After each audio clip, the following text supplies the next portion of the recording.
அன்பு தமிழ் நெஞ்சங்களுக்கு வணக்கம். ஃபர்ஸ்ட் ஷோ நிகழ்ச்சிக்கு உங்களை அன்போடு வரவேற்கின்றேன். இன்றைய ஃபர்ஸ்ட் ஷோ நிகழ்ச்சியில் விதார்த் நடித்திருக்கின்ற மருதம் திரைப்படத்தின் திரை விமர்சனத்தை தெரிந்து கொள்ளப் போகிறோம். வாங்க நிகழ்ச்சிக்கு போவோம். படித்த நூதன திருடர்களிடமிருந்து தனது பூர்வீக நிலத்தை மீட்க போராடுகின்ற ஒரு சாதாரண இளைஞனின் கதைதான் இந்த படத்தின் கதை. ராணிப்பேட்டை அருகே உள்ள ஒரு சிறு கிராமத்தை சேர்ந்தவர் கன்னியப்பன், அதாவது விதார்த்து.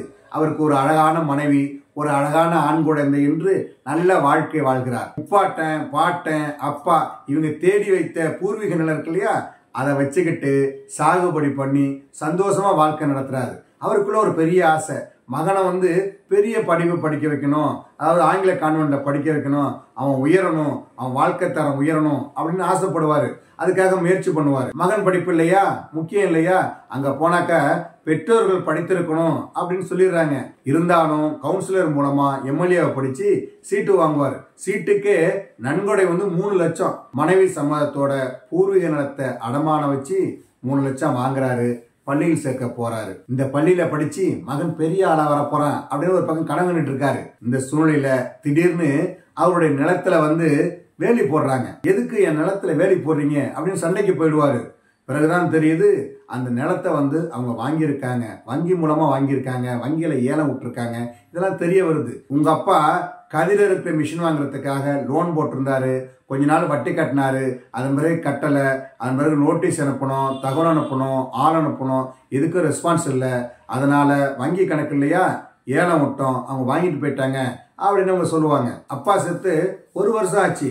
நம்மளை நல்லா ஏமாத்தி இருக்காங்க, யாரோ நம்ம இடத்த அடமானம் வச்சு லோன் வாங்கி நம்மளை ஏமாத்தி இருக்காங்க அப்படின்னு உணர்றாரு. அதன் பிறகு குற்றவாளிகளை கண்டுபிடித்து தனது நிலத்தை எப்படி மீட்கிறார் கதாநாயகன் என்பது மீதி படம்.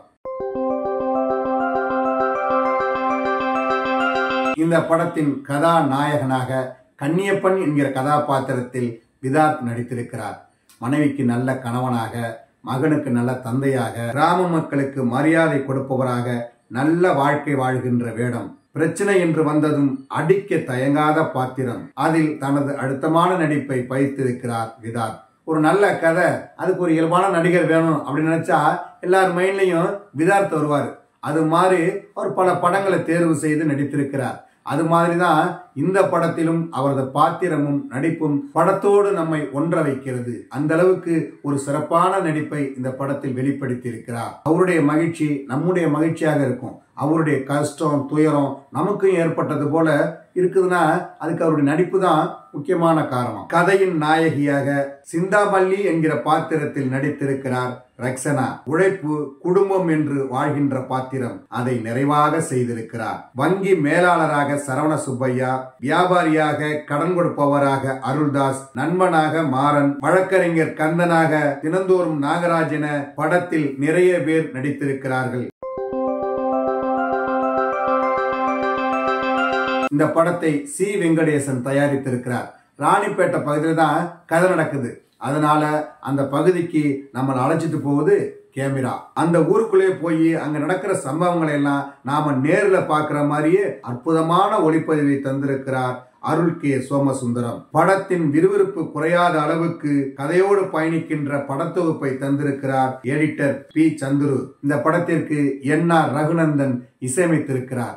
கதையோடு பயணிக்கின்ற இசைன்னு சொல்ல முடியா, அது மாதிரி இசை, பாடலும் சரி, பின்னணி இசையும் படத்தோடு நம்மளை அழைச்சிட்டு போகுது, படத்தை தூக்கி நிறுத்துது அப்படின்னு கூட சொல்லலாம். நீண்ட நாட்களுக்கு பிறகு ஒரு கிராமத்து வாழ்க்கையை வாழ்கின்ற உணர்வை தனது இசையின் மூலம் தந்திருக்கிறார் ரகுநந்தன். இந்த படத்தின் கதை எழுதி இயக்கி இருக்கிறார் இயக்குனர் வி கஜேந்திரன். வங்கியில் நல்ல சம்பளத்துல வேலை செய்யற சில ஏமாற்று பேர்வழியில் என்ன செய்யறாங்கன்னா, விவசாயிகளுடைய நிலத்தை ஏமாற்றி அதை லோன் போட்டு சம்பாதிக்கிறாங்க. அப்படி ஒரு உண்மை சம்பவத்தை எடுத்துக்கொண்டு மனதுக்கு நெருக்கமான ஒரு திரைக்கதையை உருவாக்கி பரபரப்பான காட்சிகள், விறுவிறுப்பான சம்பவங்கள் என்று இந்த படத்தை கொடுத்திருக்கிறார் இயக்குனர் கஜேந்திரன். படம் தொடங்கும் போது மகிழ்ச்சியா சந்தோஷமா போகும். அப்புறம் நிறைய பிரச்சனைகள் வரும். வங்கியில் இப்படிலாம் பிரச்சனை பண்ணுவாங்களா, ஏமாற்றுவாங்களா அப்படின்னு ஒரு நல்ல கருத்தை இந்த படத்துல பதிவு செய்திருக்கிறார் இயக்குனர். உண்மையில் ஏமாந்த ஒரு விவசாயி எப்படியெல்லாம் போராடி தனது நிலத்தை மீட்கிறார் என்பதை அனுபவபூர்வமாக சொல்லி இருக்கிறார் இயக்குனர். வழக்கமா சினிமா ஒரு பொழுதுபோக்கு சாதனம். சினிமாவுக்கு போனோமா, ஜாலியா இருந்தோமா, சந்தோஷமா இருந்தோமா அப்படின்னு வரணும் அப்படின்னு நினைப்பாங்க. அப்படி கிடையாது. மக்களுடைய பிரச்சனைகளை பேசக்கூடிய மிகப்பெரிய சாதனம் சினிமா. அதனால சினிமாவை மக்களுக்காக கொடுக்க வேண்டும், அது நல்ல கதையை கொடுக்க வேண்டும் என்று இந்த படத்தின் இயக்குனர் கஜேந்திரன் நல்ல கதையை, மக்களுக்கான கதையை கொடுத்திருக்கிறார். பணம் பிடுங்கும் கான்வென்ட் பள்ளி, ஏமாற்றும் வங்கி மேலாளர் என இரு கருத்துக்களை சொல்லி படத்தோடு நம்மை ஒன்ற வைத்து படத்தை பார்க்க வைக்கிறார். படம் முடியும் போது நம்மளால கைதட்டாம இருக்க முடியாது. ஒரு சாமானியன் வெற்றி பெறுகின்ற நல்ல அனுபவத்தை நம்ம மனசுல உணர்த்ததுனால கைதட்டுறோம், சந்தோஷப்படுறோம். அப்படி ஒரு படம். என்ன நேயர்களே, மருதம் திரைப்படத்தின் திரை விமர்சனத்தை தெரிந்து கொண்டீர்களா? சரி, தமிழ் வலைக்காட்சியை தொடர்ந்து பாருங்கள். தமிழ் வலைக்காட்சியை லைக் பண்ணுங்க, ஷேர் பண்ணுங்க, கமெண்ட் பண்ணுங்க.